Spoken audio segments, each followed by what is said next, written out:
But now we can start. I think we still have people dropping in. But again, thanks a lot for everybody here on the call for making it today. Today is going to be a crash course on social entrepreneurship and into the amazing and growing ecosystem that is building around it. We're going to talk with a couple of sector organizations in this call as well. You'll get to hear from leaders in the field. You get to hear from social entrepreneurs. You get to hear from executives. And before we start, I want to send a big shout out to our friends at Porticus and the Schwab Foundation for making this happen in partnership. So really, really big kudos for getting us started here and building the space together with us. And François from the Schwab Foundation and the World Economic Forum will speak later as well. Now, because we're unusual, I already wanted to break one rule, which I just said, to actually now, for a quick moment here, turn on your videos to say hi to everybody. And you want to do a bit of a selfie here with all the amazing people on the screen. Awesome. Lots of waves, lots of smiles. Thanks a lot. First rule broken. Great. That's the work of a social entrepreneur. Great. Well, thanks. And now we can go back to cameras off, and I'll lead you through a bit of the background of what we're about to discuss today. We have a packed agenda, so I'll be quick here in my intro and maybe jump a few slides, but we have a panel session planned for you after the intro that is going to focus on the urgency of the transformation towards purpose and social entrepreneurship, of course. In between, a little opportunity to network between you, the panelists, and everybody here in the room, and then deep dive into this unusual pioneers program that we have dreamt up in the last couple of months based on research, of course. Lisa, in the next few slides, I just wanted to lay the ground here on where we're headed in 2021. It's still a new year, but still already an exciting year. We're all turning towards the US, obviously, these days. But there's so much more going on with vaccinations going on all over the world. Well, maybe almost all over the world, unfortunately. But there's also a big outlook for us for 2021 when it comes to sustainability and responsibility of companies. Here's just a few of the topics we see at the moment at the horizon. 2020 was the year of ESGs, of economic, social, and governance related reporting in companies. Asking them to become a force for good also requires them to report on how good they are, on how much of a force for good they are. And ESGs have been around for a while, but 2020 was really the hype year for it. And now in 2021, we're going to be seeing harmonization towards that. We're going to see what Dave Chen from Equilibrium Capital called the great burp forward, which relates to the fact that we're going to see a lot of outreach and a lot of conversation about how to make all of those corporate commitments towards purpose and zero carbon emission work, how to actually pave the road towards that. It's one thing to put that on a piece of slide or a press release. The question is now how to make it happen. But it's also going to lead into more and more role of the green bonds to drive financial cost for companies based on their performance on social and economic criteria. And some people predict a steep increase in the carbon futures, because how to make the net zero carbon commitments work? Well, you have to also buy carbon credits. So that's going to be a market that's going to be exploding. On top of the regulatory action we're seeing out of the EU and the supply chain overhauls post-COVID, where more than 70% of supply chain managers now say they want to look at changing the supply chain and making it more inclusive and more decentralized. So there's a lot going on macroeconomically and in the general field of sustainability. And the next slide, the question here we're asking is, well, was COVID now the great accelerator? And on a digital way, it certainly was. We're talking here about Zoom, about doing everything digital. We now have 330 people here in one call, meeting in one virtual room. Wouldn't have been possible before. So on a digital side, that certainly is happening. But on the next slide, you see that as we speak, we have somebody with an unmuted microphone. If the moderator would please mute, that would be great. But in the next slide, we see already that there is more acceleration done and more work towards actual inclusivity and abolishing inequality. When you look at the COVID vaccinations going on at the moment, and this is the map from yesterday, actually, status quo from yesterday from Bloomberg, it's a sheer map of inequality. So a lot of greens in the Western world, Europe and the US and China, nothing almost in Africa and in Southeast Asia. And if you click on Lisa, then we'll see that the number of vaccinations in Africa to date is 55. And with the next click, we'll see that the number of vaccinations in Southeast Asia is 21. We're not talking about 55,000 or 21 million. We're talking about 55 and 21. That goes into a context where here we're talking about whether we should have 100,000, 500,000 or 1 million vaccinations per day. And we're not looking at all into the continents. So this is something that we still have to, that battle we still have to fight. If we lose this battle, then we also lose our credibility towards creating a stakeholder economy and an inclusive economy that caters towards everybody. Klaus Schwab on the next slide really has set that tone already when it comes to using the pandemic and that narrow window that we have and create out of it an opportunity to reflect and reimagine and reset our world. So it's important to take that forward. But how do we make this happen? There's many ways to make this happen. But again, next slide there, we're seeing that social entrepreneurs can actually be a powerful tool to drive that transformation towards a purpose economy. Now, what is a social intrapreneur? We're not talking about entrepreneurs, so startups, ventures that are built from the ground up. We're talking about intrapreneurs here. So employees within companies that take on an entrepreneurial role to develop a new profitable product, service, business model, or partnership that creates value for society, planet, and the company. So it's a win-win, that's one thing, but it's also working from within the company. It's working with the assets and resources that the company brings to the table. So that's an interesting breed, and you will hear from such folks like Corinne, for example, who works with the Danone Communities Fund to invest into social businesses along Danone's mission. You'll hear from Asa, who leads IKEA's efforts to integrate social entrepreneurs into IKEA's value chain, or from Jayanth, who has created iMitra, a social business by Essilor that creates income opportunities for 13,000 eye care specialists in 62 countries. So those are all really inspiring examples you're going to hear from today. And those are the new breed of employees that really take impact forward within a company and then drive transformation. And that's the important thing that we're going to show on the second slide here, is that, that they have a role to play in transformation overall. They're creating individual initiatives that have impact on themselves, but they're also using these initiatives to pave the road towards transformation as a Trojan horse, as a positive Trojan horse, and again, a positive virus within the company that actually then affects others to think in the same way. So the social entrepreneurs we know and we see, they inspire others for action. They expand the horizons on what is possible and lead by action within companies. And they are the true unusual pioneers, leading from the front. So in our research that we then started in 2019, 2020 with INSEAD, HEC, and the Schwab Foundation, we looked at what are the drivers and the challenges of these social entrepreneurs. So on the next slide, you can see some of that, but we also encourage you to look at the full research on the yunussb.com, business as unusual. But you can see some of the obvious ones where these individuals, they struggle with corporate structures, rigid structures internally, incentive systems. They also struggle with creating a business case that's financially viable, but also with lack of resources, knowledge, expertise, social expertise.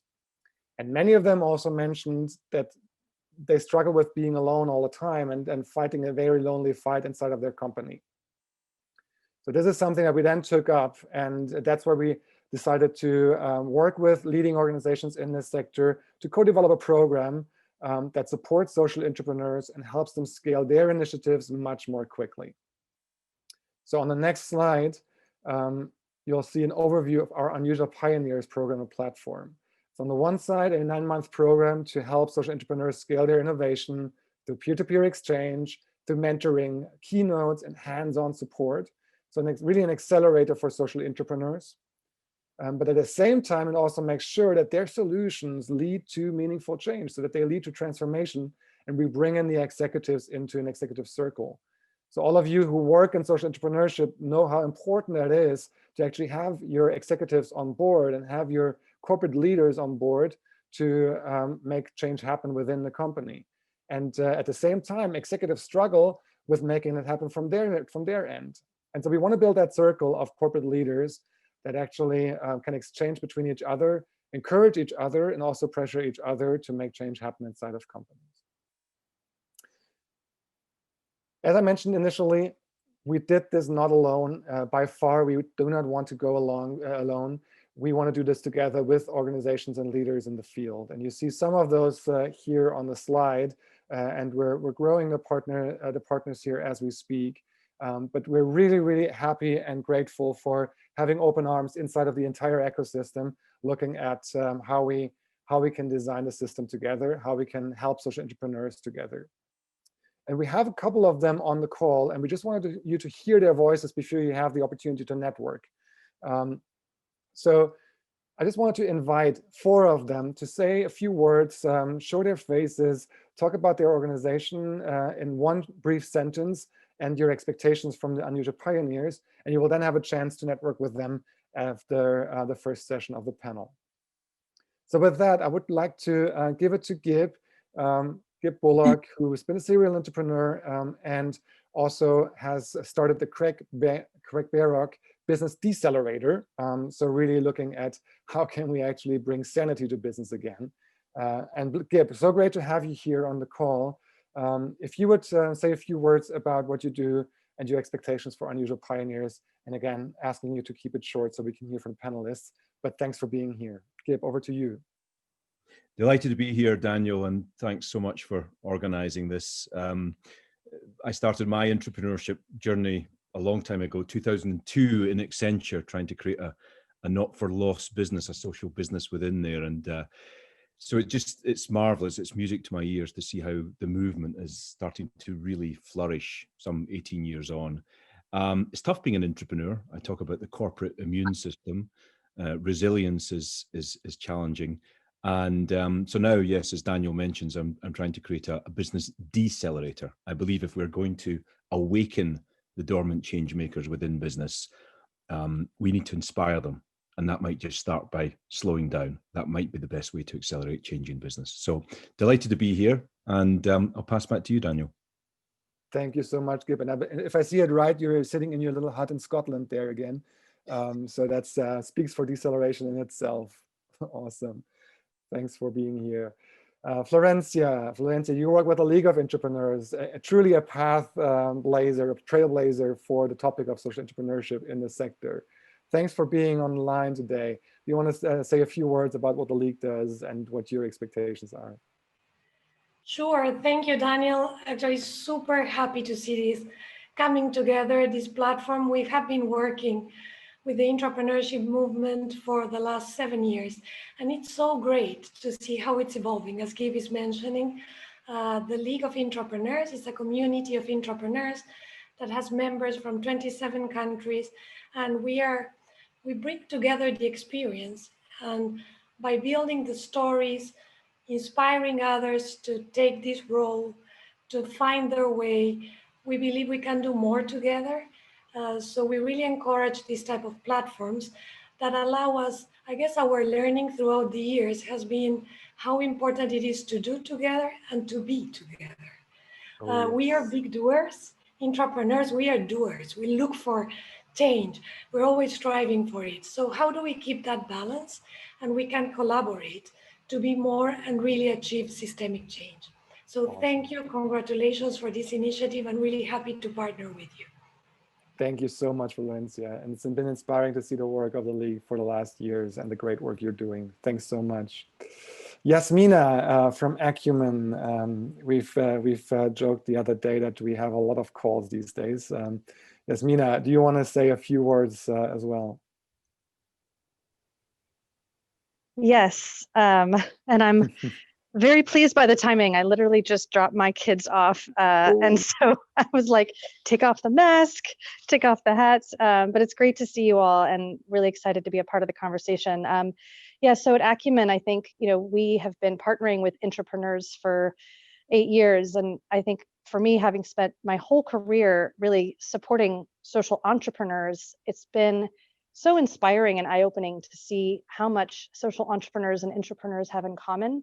Taking on sometimes impossible battles, and demonstrating that kind of resilience, and leadership and moral imagination that we see in our fellows and our portfolio companies. And so I think, we've been really watching this space because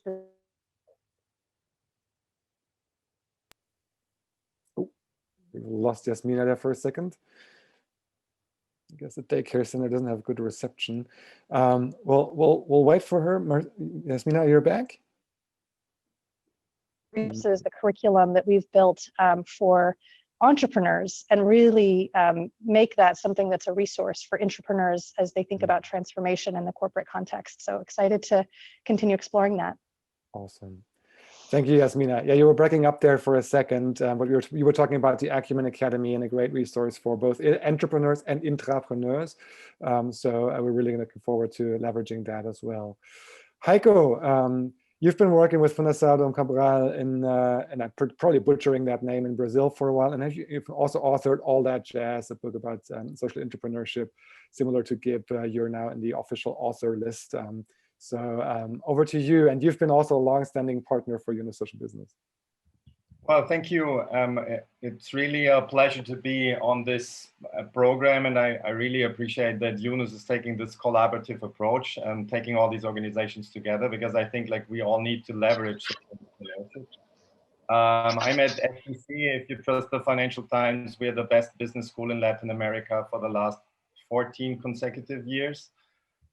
This year, I think, ranking number 9 globally.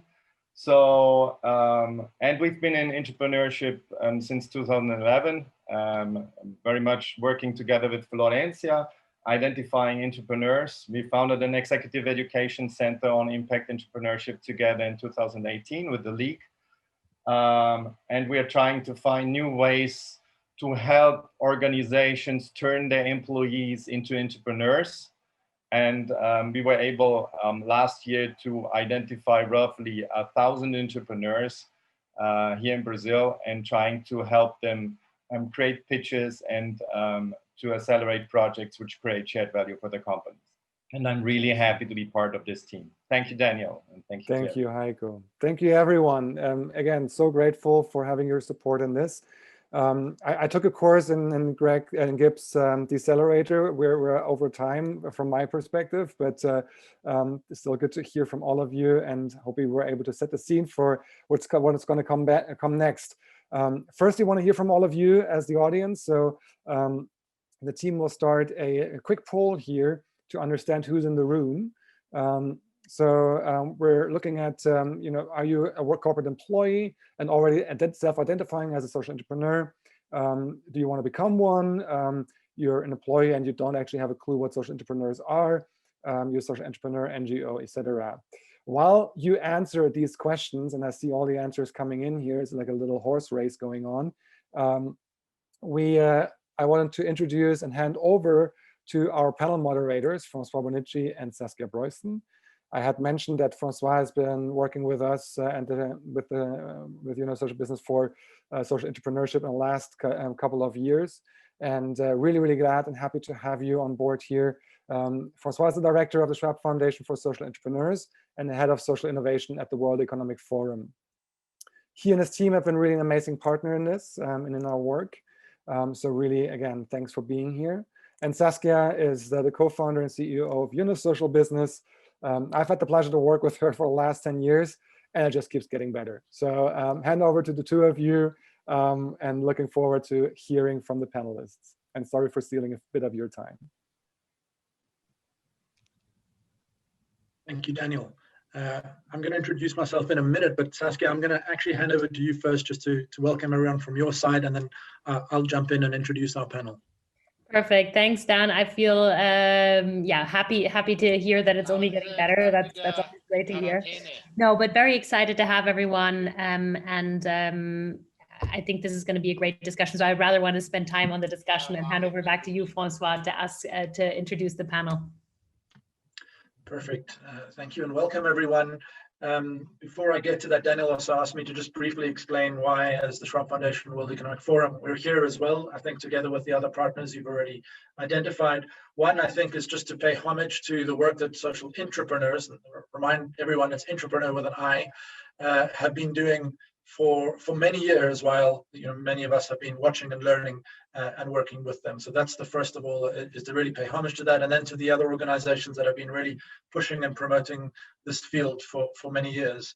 The World Economic Forum, as many of you know, has been and is now the international organization for public-private cooperation, has been around for 50 years, working from the stakeholder theory, and really, the time is, well, last year's annual meeting, exactly a year ago, was 50 years of kind of proposing that theory and really coming to an affirmation that that really is now the theory upon which businesses are seeking to operate. Alongside that, the Schwab Foundation was created 20 years ago to identify leading social entrepreneurs and to bring them as peers of CEOs and governments in the Davos summits. However, 2 years ago, very excitingly, expanded our remit to also include corporate social entrepreneurs and public social entrepreneurs, and just delighted already that some of our awardees are here. I see some in the audience, Harold Nusser and Khalil Daoud from Lebanon, from Liban Post are here, so just delighted to see them, and of course Corinne on our panel. But more importantly, why do we do that? Was to create role models, to start to amplify this movement and start to expose corporations that actually part of the journey of corporate transformation is looking within and creating space from within. So that's really what we're going to explore with all of these panelists. I want to just flag that next week, the Davos agenda kicks off virtually. We won't be in the Swiss Alpine town. And the theme is a crucial year to rebuild trust. The Edelman Trust Barometer, some of you may have seen last week, came out and showed that while in May last year, governments actually seized the high ground and had a trust of 65% of the world's population, sampled obviously by the barometer, but actually that has lost a lot of that in the last couple of months. And actually now that business seems to be the most trusted institution in terms of in the public's eye, which may be surprising, but also bears some responsibility in terms of how we're going to make progress in the world. In addition, 2 days ago, the forum's global risk report showed that growing societal fragmentation will actually widen digital divides, youth disillusionment, human health, rising unemployment, will have severe consequences in an era of compounded economic, environmental, and geopolitical risks. Essentially, what they're showing is that the short-term real dangers of inequality, of health, of unemployment, and youth disillusionment will actually hold back progress, will hold back economic progress, and actually hold back environmental progress. So we cannot work on these things in isolation anymore. So, the time of entrepreneurs is really here, and I really wanted to just set the scene for all of that. And in doing so, wanted to welcome this amazing esteemed panel. I'm going to start by introducing the three entrepreneurs who work for companies, and then I will let Saskia introduce our fourth expert. So without further ado, I'm going to ask Corinne Bazina, the General Manager of Danone Communities, to briefly introduce herself, her role in the organization, and ask her to define herself as a corporate social entrepreneur and what the initiative she is working on is concretely doing. Corinne, please join us. Thank you, François. So I'm Corinne, and I'm the head of Danone Communities, which is a fund, a pioneer investment fund dedicated to social business. So here in Danone, it's about 15 years that we have been involved in social business. First, because we co-create a social business in Bangladesh together with Professor Yunus. And then following this first experiment, we decided to create a social business fund led by a corporate in order to support social entrepreneurs and to help them to increase their impact. the fund has also the objective to promote globally the idea of social businesses, because since the beginning, our objective was to be copied. We wanted to be as much as possible to inspire others in order to do the same. But not only that, the reason why Danone Communities was created and the reason why Danone decided to go into social entrepreneurship was because since the beginning, and it was very visionary at that time, if you think about it, because we're talking 15 years ago, it was at the very forefront of the company, and the idea was really how the fact that we put a seed into the company and we embark into social entrepreneurship can help all the company to move towards creating even more social value for the society. So that's it briefly, but I think we will have time to develop further during the panel. So very happy to be here. Very happy. I saw that in the audience there are corporate social entrepreneurs, but there are also people that are working in corporate, not already working into social entrepreneurship, but would like to join. And I saw also that there are a lot of social entrepreneurs. So I think we are a perfect mix in order to continue and to continue to build this movement that is growing and growing since many years now. Thank you so much, Corinne, and lovely to at least see you virtually. I'd love to invite Åsa Skogström Feldt, the manager of IKEA Social Entrepreneurship, now to just welcome and introduce yourself, and again, define yourself as a corporate social entrepreneur and tell us a bit about what you're doing. Thank you, François. So I'm leading what we call IKEA Social Entrepreneurship, and IKEA has been working with social enterprises since about 9 years. We started with focusing on doing business with social businesses, and then as things progressed and we also realized that one of the bigger challenges in society are the growing inequalities, we wanted to work with including more vulnerable groups.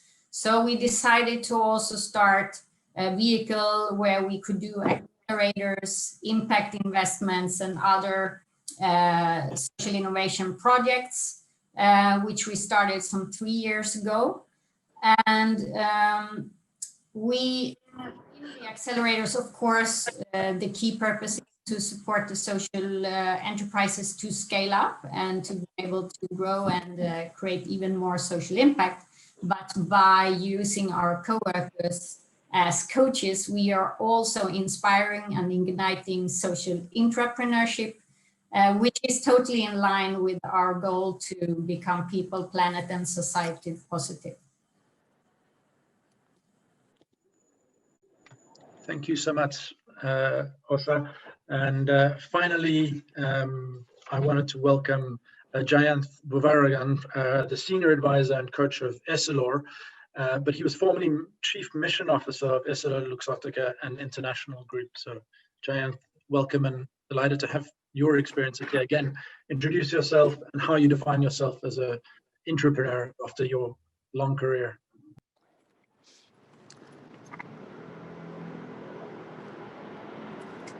Hi, François, and hi, everyone. Thank you, François, for that introduction. Well, my name is Jayanth Bhuvaraghan, and I currently work as senior advisor and coach at Essilor Luxottica around their purpose and mission. Over the last 10 years, I've been driving transformation in Essilor and Essilor Luxottica around the purpose and their mission. And I'd like to talk a little bit about my work. My whole journey around social business and social entrepreneurship started over 15 years back, way back in 2005, when I was running the business in India as the managing director. To give you a bit of the context, the thing is that in the vision care sector, if you take 7.5 billion people living in the world, 4.5 billion people need vision correction, and only 2 billion of them have vision correction. There's 2.5 billion people, which is 1/3 of the world, that can't see well, just because they don't have access or can't buy eyeglasses. this is completely unacceptable. I believe that good vision is a fundamental human right, and everybody should enjoy good vision because the cost of not seeing well is huge. Children fail in school, people meet with accidents, there's no productivity, etc., etc. So this was something which really sparked off the interest in me, and especially coming from a developing market like India, I knew the market very well. And we started building social businesses way back in 2005 with 2 or 3 key fundamental assumptions. First of all, we felt that there's no way existing business models could satisfy the needs of these customers. We had to reinvent a business model. The second thing is that most often than not, one tends to actually treat the poorer people, the rural people, as give them something, give them hand-me-down product, and they'll be happy with it. But that was totally wrong. And I brought a paradigm shift in thinking, saying that these consumers have the same aspirations, the same needs and same desire, and are willing to pay for a product and service which any one of us will want. So therefore, there was a need to actually reinvent the whole product and business model through innovation. And I also strongly believe that to solve 1/3 of the world's problem, only businesses can find solutions, sustainable solutions. Keeping this in mind, we developed all our social businesses around our base of the pyramid innovation lab, which drives product, financial, service, and tech innovation to meet the needs of the rural consumers, and creating and driving inclusive business model, which are financially sustainable, which can actually deliver the needs of this 1/3 of the world population. This is what we've been trying to do over the last 15 years, and the journey is still continuing. We're looking forward to unpacking a bit more of your own journey through that and your perspectives on how that's actually helped to transform a company as well. And that, thank you to the 3 kind of very different and very rich backgrounds from each of you. I'm going to hand over to Saskia now to introduce our final expert, and then we'll open up for discussion. Yeah, well, thanks so much, François. So welcome also to our 4th panelist, who is Aaron Hurst. He's not a social entrepreneur himself, but is actually a social entrepreneur, a multiple social entrepreneur, and has worked a lot with corporations. And on top of it, he's a best-selling author of The Purpose Economy. So we're super delighted to have you with us here, Aaron, with also sharing your views. And perhaps while I ask you the first question that I'd love you to elaborate on, I'd also love to, in parallel, launch an audience poll. So Ruby, if you could do that, that would be great, because we'd love to get your input on what people actually think. And basically, we're now talking about COVID, how COVID has changed our ways of working. And the question therefore is, has the pandemic resulted in a renewed sense of purpose for your company? So speak about your company specifically. And in parallel, while people are answering that, I'd actually love to go back to you, Aaron, and quote again the founder of the World Economic Forum, when he's saying, Klaus Schwab, when he's saying that the pandemic represents a rare but narrow window of opportunity to reflect, reimagine, and reset our world. Do you believe that that's how it's currently being done? Do you think that corporations are indeed changing the way that they're working? Aaron, can you share your thoughts on that? Absolutely. And thanks for having me. It's great to be here. And it's great today to be here, because I think yesterday I finally was proud to be an American again and be able to be out in an international environment. So I'm glad to be able to come out today as an American again. So thanks for having me here. No, absolutely. I mean, there's no one answer for every single company, but what we're seeing is there's 2 sides to this. There's the purpose from the standpoint of employees and enabling employees to find purpose and to help employees have meaningful lives. And then there's the market version, which is basically being able to create products and services to better serve communities, to better serve the planet. And I think we've seen both of those become much more pronounced over the last year. And I've been working with CEOs now for 2 decades, and I've found consistently CEOs want to do this work. They just needed permission to do it. And I think what last year did is it created permission for CEOs to come out with purpose. So that's the major change I've seen. That's fantastic to hear. And actually, if we just look at the results of the audience, it actually makes me feel very happy, because because I'm actually seeing that the big majority is actually saying that company has been using this as an opportunity to include more purpose into their work, meaning actually trying to create more impact in the world rather than only focusing on business as usual or even survival mode, even though, of course, many of these companies were probably also hit quite severely. So I hear that you're more positive on the general outlook, Aaron, and it seems like you're pretty aligned with the rest of the group here. Absolutely. So that's fantastic. Perhaps if you want to share a little bit more in terms of if you think that there's really now a significant shift towards more sustainability and inclusiveness, and if you're already seeing that in concrete examples. I think we're seeing it in a couple different places. I think we're seeing it on the employee side. So we're seeing a lot of efforts that are around companies investing in people, humanizing and supporting new technologies around that. On the sustainability side, from an environmental perspective, I think there's been movement on that. I don't think that's been as much on the forefront in the last year, just because it's been much more focused on healthcare. It's been focused much more on issues of social cohesion and addressing that. So where I'm seeing a lot of the energy is really around social cohesion. We're seeing companies like PwC here in the US, or Amazon doing major initiatives to help people really talk about how do we come together as a society, and being able to also put resources back out there. I mean, Amazon last year announced a $2 billion investment fund solely focused on carbon reduction entrepreneurs. So just seeing that kind of investment made last year is very exciting to see that coming to fruition. And we're seeing a lot around race and inequality, where companies are starting to create funds, starting to create programs, starting to look at how they're investing in employees that are at the bottom of the pyramid. Seeing that just about every major U.S. company. So it's pretty broad. I mean, it's the exception now that companies are not doing anything. Fantastic. François, if you want to take over. Sure, and thanks to Aaron and everyone who on the panel who's gone through the introduction. I also want to just set the scene. We're going to try for this first part of the discussion to keep it kind of more around the higher level and the urgency for doing the transformation, as Aaron has started to share with us.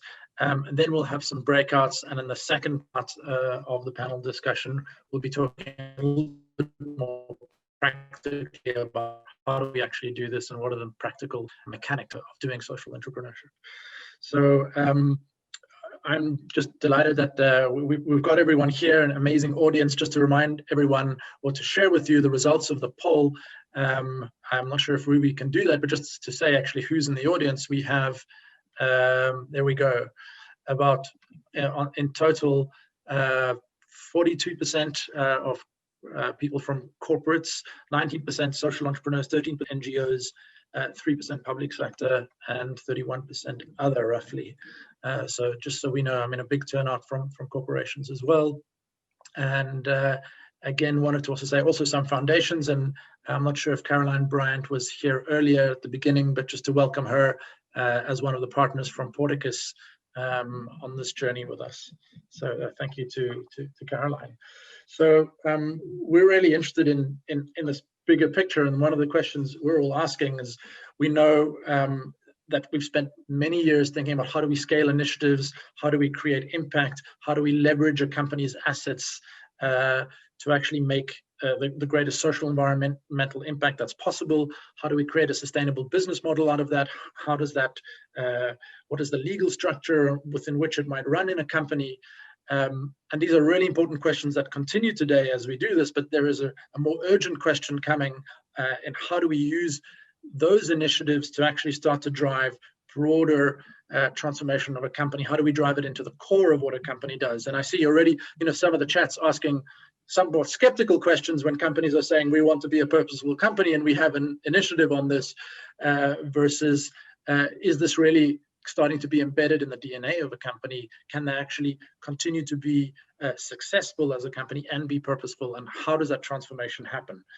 We know that's a long journey, but it's one that we're trying to pay attention to, and this program is really important in starting to unpack. Again, many comments here around systemic change. What does that really mean?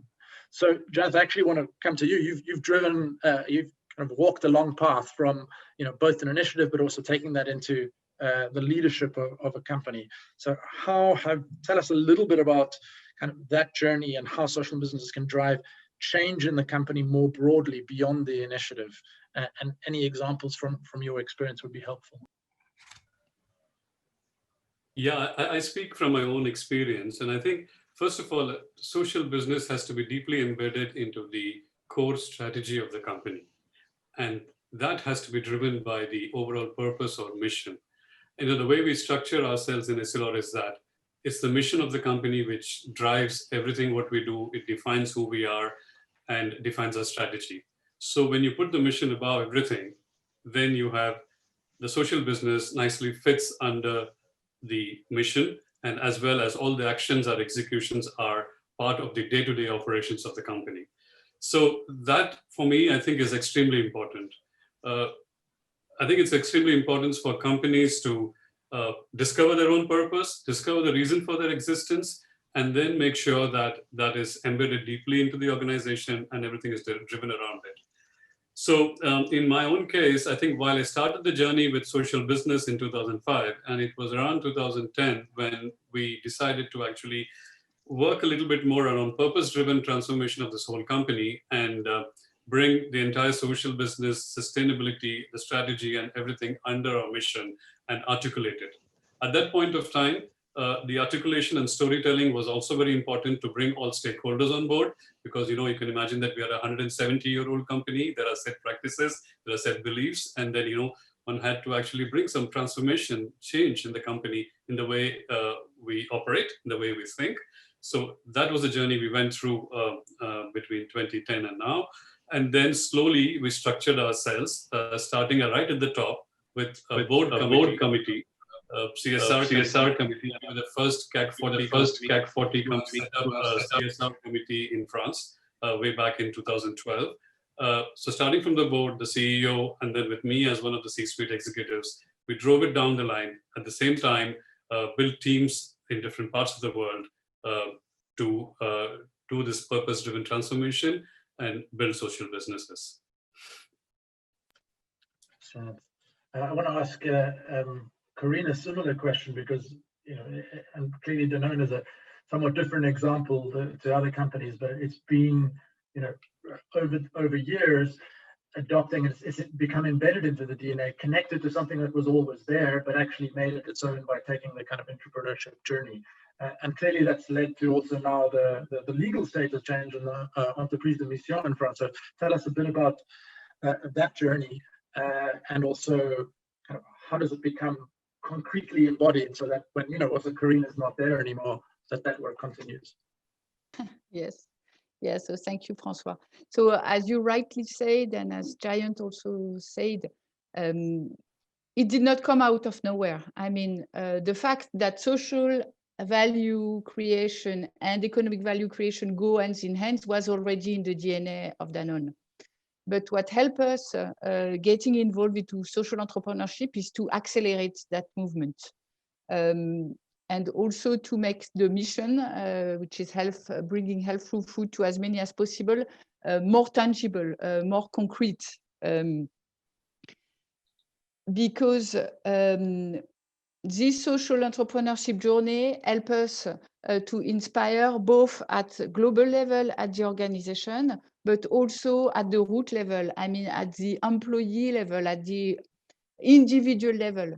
And the way we did it and the way we articulate it is by the fact that we offer the possibility for our employees to be connected and personally involved in the social entrepreneurship journey, being able to put their savings if they want to invest in the fund, being able to invest their time, bringing their expertise to social business, trying to articulate it as much as possible in a tangible way with the businesses.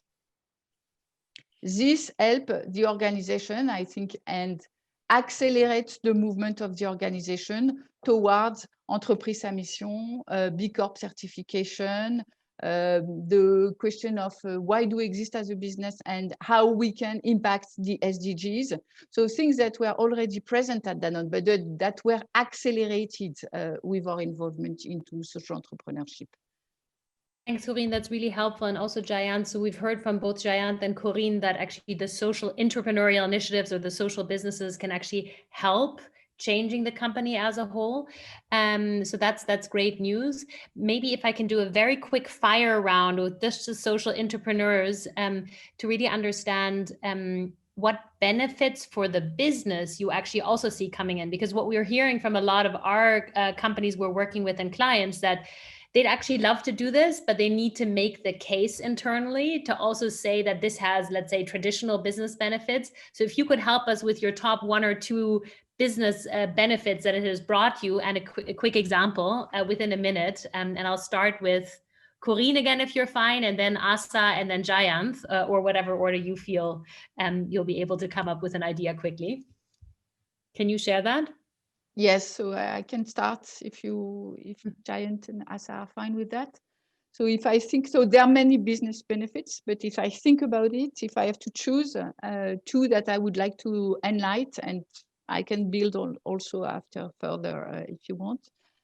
First one is about employees' engagement and unleashing the power of people, of individuals who want to drive change into the society as a whole. But also unleashing the power of brands to create a positive impact on the society. In your poll that we had recently, the second question was about, do you think COVID is an opportunity for business to change? I think one of the reasons why it's a big opportunity, it's also because it has created and accelerate awareness of individuals on social issues into the world. So I think that consumers today are more conscious of many issues in the world and more conscious of the relation, connecting dots together and more willing to engage into solving issues of the society. And one way to be engaged is by the brands you choose when you buy a brand. So the second example, I would say, on the key business benefit, for example, this is a commitment that we took, a very clear commitment this year, which is called We Act for Water, when all our brands have committed that all our water brands, that each time 1 liter is sold, there will be 1 liter of access to safe drinking water in the world. And this is very linked to what Jayanth was saying before, when he was saying that there are a lot of people who do not have access to vision in the world. In the world today, there are more people who have access to a mobile phone than to safe drinking water. So if you think about it, this is completely crazy. And the good news is that social entrepreneurs can now bring solutions. Yeah. So there are now identified sustainable ways to bring affordable access to safe drinking water. So the question now is more about how do we scale it rapidly? And the more we will bring attention, awareness, resources to that, the quicker we will solve this issue. Fantastic, Corinne. So basically, I'm hearing you employees, basically employee engagement and motivation and retention, but also really actually the much stronger emotional link to your customers are the 2 main benefits that you feel. Asa and Jayanth, if you can also share 2 concrete examples, but like keep it as short as possible because we want to also have some networking time, which will come as next. So if you want to share your main business benefits that you've seen from the work that you've been doing on the social side. Thanks. So I would say that we have very similar experience as Corinne just explained and the similar benefits. I think maybe to add on to that, at IKEA, I mean, we have been purpose-led from the start and we have the benefit on not being at the stock exchange. So we have managed to have a little bit longer time frame in all our decision making all the time. And when we look at the benefit of engaging coworkers in coaching social entrepreneurs, we see that ignites their own entrepreneurship. It also creates a lot of insights in new approaches, in ways of working. And at IKEA, we have one key value, which is that we want to have space for entrepreneurship of the many.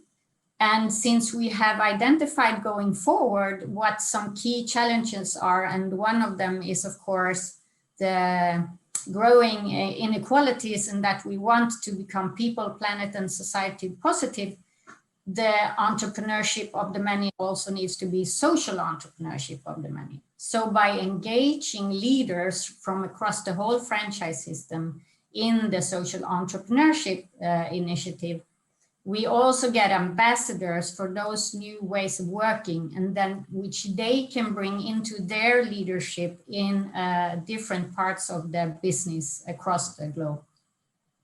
Really actually also the personal development front, but actually also the partnerships with other companies that you're already working with and strengthening those business relationships even further. And Jayanth, if you may, as the final word before we move into the breakouts. I'll probably give you two key business advantages that we have. You see, when we create new consumers wearing glasses at the base of the pyramid, and there are 2.5 billion of them, over the period of next 10, 15, 20 years, we are creating a runway for a long-term, sustainable, organic growth of the company. And that's big value creation. And you're talking about 5-7% global growth every year in terms of volume. That's one. And the second one, a very concrete one, is that we promote our social businesses through our online sites and our commercial platforms. And we've got data to prove that when a consumer lands on the homepage, and if he looks at our social business or the mission page, the chances that he buys a product is 10 times more than a consumer who doesn't see our mission or the social business page. So, that's a direct benefit because, you connect with the consumer with the purpose, and the chances that he buys your products are 10 times more. What more would you want? In terms of a business? I think that's a very clear benefit, higher likelihood of buying the product, so it goes directly into the bottom line as well. So that's great news. So I think we've heard various of these benefits and why it actually also helps your business. So those are hopefully also for all of you in the room that want to become social entrepreneurs, great arguments to convince your boards why this is something you can do that uses your core assets to actually solve real problems in the world. I saw that Aaron from the panel had actually put a really nice sort of quote or point into the chat. And I think you said, Aaron, do you know the personal purpose of your CEO? A mentor once said that most CEOs make decisions based on emotions and rationalize the data. Knowing the purpose of your CEO, not just the company, is actually key to getting buy-in from the CEO.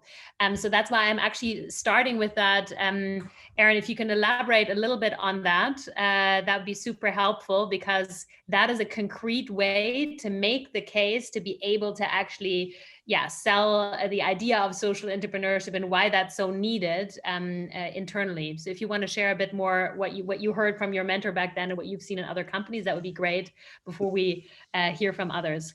No, absolutely. And CEOs can be very intimidating, and we think that they operate a certain way and they think a certain way and they project that out into the world. But when you actually have a real conversation with a CEO, it's amazing how much it's much more about sort of emotional quality and their hopes, their dreams, what they want to see in the world, what is the legacy that they want to leave. And when you're able to tap into that part of them, they become open and willing to take risk. Otherwise, if you get them into data mined, it's all about risk. If you get them into what's possible, what is your legacy? How do you want to change the world? Why did you get into this business in the first place? You tap into a different part of the brain that actually enables them to say yes and to sort of get on that journey and want to sort of back what you're doing. So questions of the CEO, along those lines, I find has changed the nature of the conversation. Instead, we tend to think like we're going into like the Shark Tank and we have to pitch something just based on the data, but that's rarely the way to win. You have to be able to have that, but that's not, generally what I've seen works in terms of leading that conversation. The other thing that I suggest, and I've done some work with this with the Gap, for example, here in the US, is just if you're trying to think of ideas for how to make this happen, is to start with bright spots of what your company is already doing, specifically around the three areas that we find really bring meaning and purpose to the market. So one is relationships. How are you helping people have stronger relationships in the world with your customers and your employees? One is impact. How are you helping your actual customers make a greater impact? And then growth. How are you helping your employees and your customers grow as human beings? And those are really the insights that drive new product innovation and service innovation. So if you can really explore, like, where are you already helping people create relationships, impact, and growth, and where could you create more? It makes it much more accessible, I find, for people to have that conversation, because it makes it human. It makes it less technical, and enables you to identify these opportunities that have the best stories to sort of move forward. So just a quick example, one of the Gap brands, Old Navy, found that one of the ways that they were really building relationships was that they found that a lot of families that were low income were using their stores as the place where they connected with their family and actually did like family excursions and helped to bring the families together. And by identifying that actually was something that was happening, they were able to transform their stores into an actual place that was optimized for families to have quality time together and change the way they're approaching it. So it's by finding that small insight from your customers and then expanding that out that they sort of were able to reframe their whole business that way. So I'll stop there. No, that's helpful, Aaron. I think that main point really appealed to your CEO or your board also as humans, rather than, and actually talk about the problems you actually want to solve, rather than just only coming with business benefits of those, even though those can also be good arguments in the rest of the discussion. Absolutely. Perhaps to the other social entrepreneurs, I mean, I'd love to learn from you how you got started, because that actually came up in several of the breakout rooms I hear. Like, how do you now actually get started? We don't even have a purpose. Like, nobody's really caring about these topics. How do I start that conversation? And then how do I make it concrete? If you want to share your journeys, perhaps Corinne, if you want to start again, but also if others are like, it's coming to their mind right away, go ahead, because I really would love to hear those stories concretely.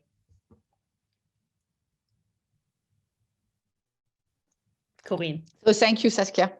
So how do we start? I would say start small, but think big. The way we did it is exactly the way we did it with Grameen Danone. I mean, Grameen Danone is the result of the encounter of Professor Mohamed Yunus with our CEO. And you may have to say what it is, because I'm not sure everyone knows that in a room. What is Grameen Danone? Yes, so social business created in 2006. And it's a business which has two main objectives: reducing poverty by including as much as possible local communities in the value chain, and reducing malnutrition in Bangladesh by creating a special product, specially designed to address the deficiencies for kids in Bangladesh.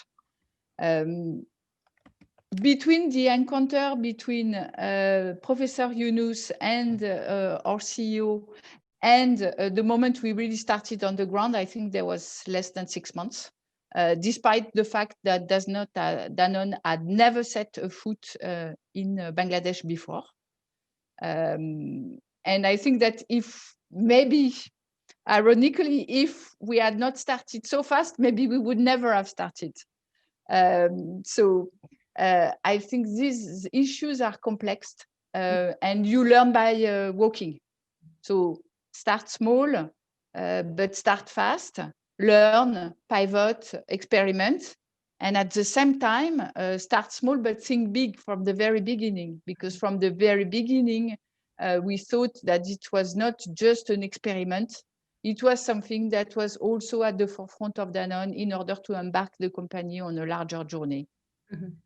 Fantastic. That's super helpful, Corinne. Perhaps Jayanth, also for you, like if you had one lesson learned that you could now give to anyone here in the room that's now getting started, what would you tell them? What's the key thing that they need to keep in mind to get started successfully?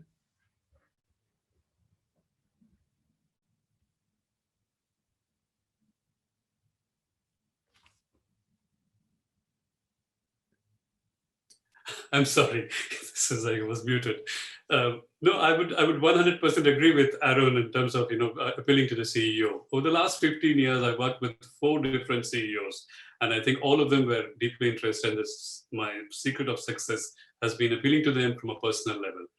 And how my whole journey started, I'll tell you a small story, and which may probably relate to many people.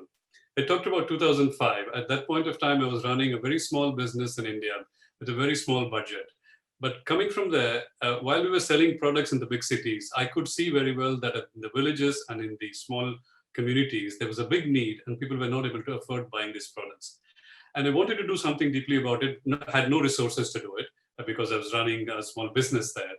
And then there was a time when the CEO visited the market, which happens once in 5 years or 4 years. He happened to visit India and I was managing the agenda. I smartly actually made sure that he spent a day in visiting villages where we had no business and explained to him what the market was and what the opportunity was and what the need was. And there were partners like the Indian Space Research Organizations, which was ready to lease satellite time for doing teleconsultation at that time. There were hospitals who were doing great work on cataract, but there's no work done on refractive error. So we put all this together and explained to him. He was sold completely. And then he went back and gave me a small money, $50,000 to recruit somebody and to start experimenting. And he said, okay, this is Jayanth's passion and a little toy. Let him do what he wants and let's see what comes out of it. That was the words he used. And I used that money to recruit someone who's still working with me in the social business space. And then one thing led to another. And 2007, HEC wrote a case study about it. And then, it became bigger and bigger. And it was very easy to then kind of pull resources. But it all started with that one visit and that opportunity which we actually took and we explained to him.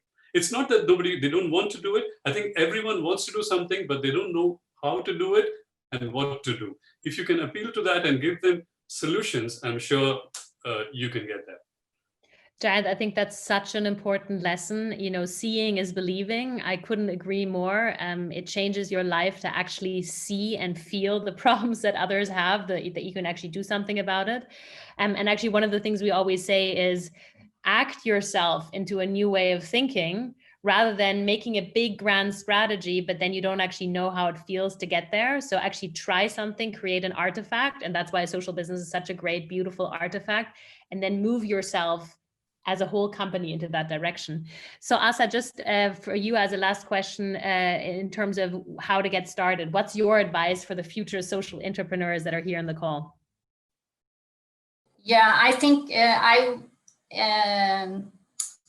we want to be in it for the long term. So I would be a bit careful just to pitch it to one person's interest. And also we work in a landscape of a lot of different companies with a lot of CEOs since we are a franchise system. So our way of anchoring it is in our direction where we want to be people, planet and society positive. And we know that the planet, we have done a lot of materiality and we have a lot of good KPIs for climate and how we can turn that more positive. But for the social impact, I think there is clear things on compliance, but a little bit less knowledge and ways of working on the impact. And then actually we had a similar story as Jayanth on the very beginning, that we had a foundation. They were donating hundreds of millions of euro every year to different causes. And then we had a business and there was no connection between the two for many reasons. Legal reasons is one. And then we saw that how can we bridge that work and the business, and how can we create hybrids where we can invest? It's like social innovation R&D money, or almost, to grow social entrepreneurs and social businesses that then can either be business partners or learning partners or supporting our customers with different services or other aspects. It's not only about supply, there are so many other aspects of doing business. And of course, the unleashing of the social intrapreneurship across the whole value chain by creating examples. And as a franchise system, we have a big advantage that when we have done pilots and tests and examples, we can conceptualize them and put them in our concept, in our franchise system, and then all our co-workers around the world have access to this knowledge and how to do things and can replicate on their own in their local community. Super interesting. I'm just looking at the time. We're running a little bit out of time. François, do you want to ask one more question, or shall we move directly now to some of the audience questions? I was going to actually combine some of them because I think a lot of the questions are some of the challenges that are faced. And so maybe I'll try and pull one or two in, and Saskia will ask you to do the same as you're reviewing them. So thanks so much to everyone for those questions. I want to refer to the Business's Unusual Research report that Yunus Social Business did with us and other partners, Porticus included, that actually showed not only all of these benefits that we've spoken about, but actually that I think 84% of intrapreneurs found that the internal structures were barriers to what they were doing. So I would love to ask our panelists a little bit about those challenges and then combine that with some of the questions around challenges around measuring results, how to get away from the potential more superficial marketing side of initiatives that companies might want to take, not to mention, you know, the barriers that are put in place. And so perhaps I can ask any of our panelists to actually just jump in here about some of their journey on challenges or some of the specifics on that have come up on the chat.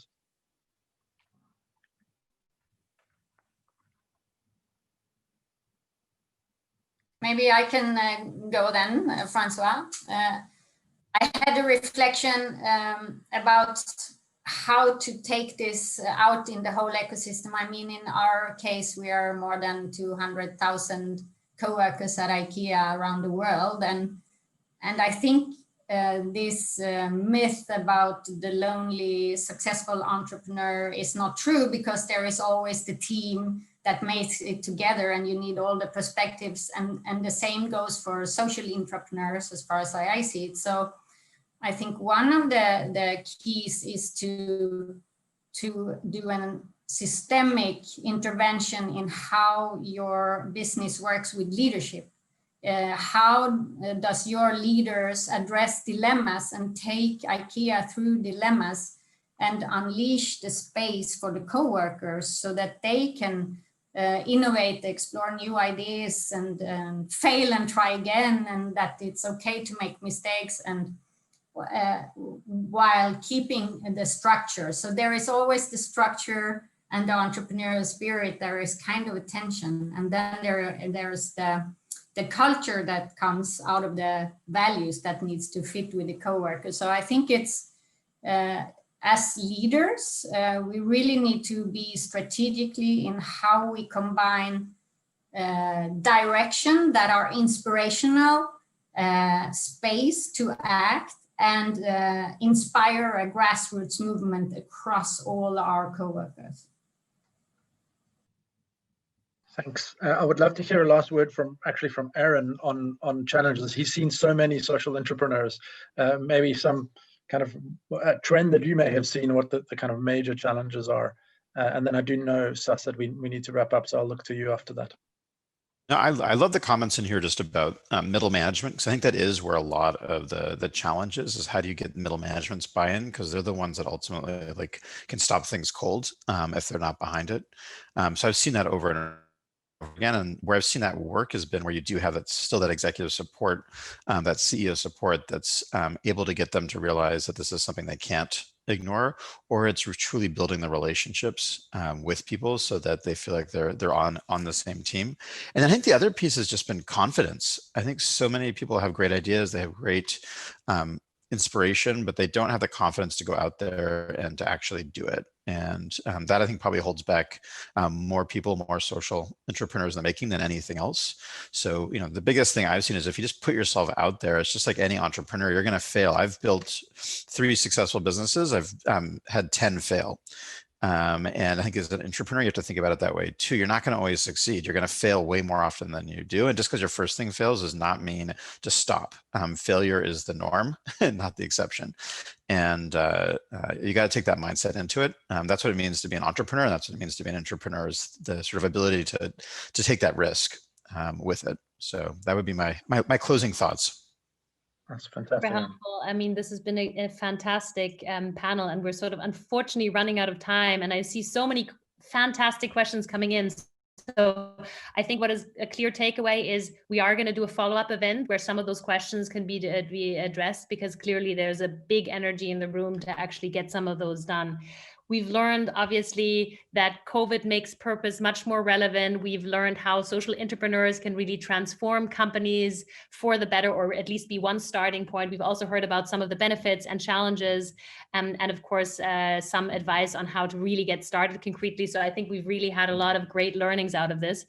And I'm so grateful for this awesome panel. But with this, I'll hand over to Dan, who will share a couple of sort of closing words in terms of next steps and how we can all get involved in this broader movement. So thank you so much to this fantastic panel and to the awesome, super engaged audience, and handing over to Dan now. Yeah, also from my side, thanks a lot. Thanks a lot for sticking with us here on an experiment that we really wanted to bring it together in a networking approach. And we've heard lots of great insights. Definitely going to follow up with another meeting and insights. If you are interested in joining our program, it's going to start at the World Economic Forum 2020 in May, and it's going to go for 9 months until the World Economic Forum in January 2022. Then please go to unusualpioneers.com. That's the program website, where we're going to talk about the structure of the program. You can learn more about other social entrepreneurs in the field and how to apply for the program. As you've heard, this is a platform really built by the many great organizations in this field. They were super active. I saw a lot of comments from Heiko, from Gib in the chat, but also from Acumen and from the League. So thanks a lot again. Stay in touch. We'll follow up to this. Thanks to our panelists, and have a very great end of the week and then a good weekend. And let's create some impact together. 2021 can be amazing if we make it that. Thank you. And goodbye to Italy. Thanks, highly appreciate it. Bye-bye. Bye-bye. Thank you. Thank you.